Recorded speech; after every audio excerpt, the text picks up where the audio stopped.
नमरी पंथवा ते हबो चुसवाले हो छलाली है सौरभ सौरभ सौरभ सौरभ रे तू छोड़ी बंगाली ना तू हाली हाली ना तू हाली हाली ना तू हाली हाली रे तू छोड़ी बंगाली ना तू हाली हाली रे तू छोड़ी बंगाली ना तू हाली हाली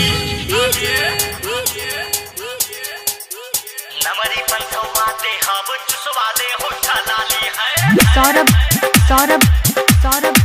सौरभ रे तू छोड़ी बंगाली ना तू हाली हाली नमरी पंथवा ते हबो चुसवाले हो छलाली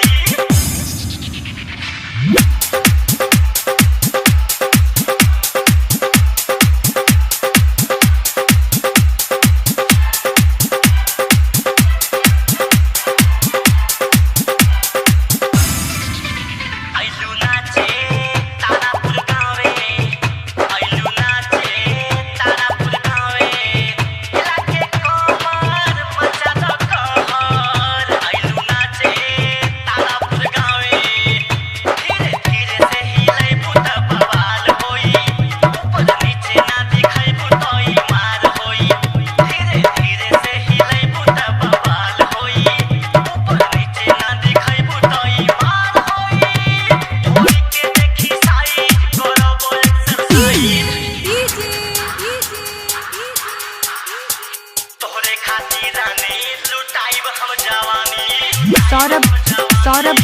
सौरभ सौरभ रे सुन छोड़ी बंगाली नाचो तू हाली हाली नवरी पंथवा ते हम चुसवाले हो छलाली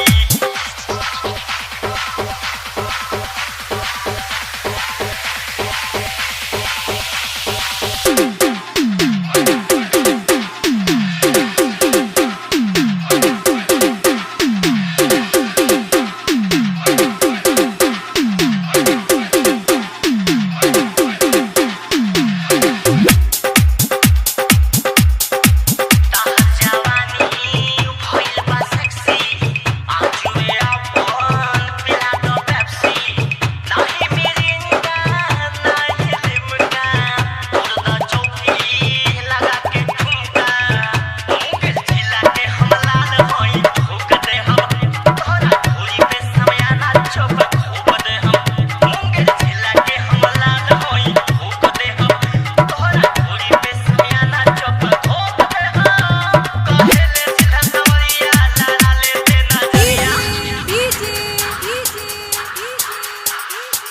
राइटर मस्जिद के बन जा तू दुल्हनिया सौरभ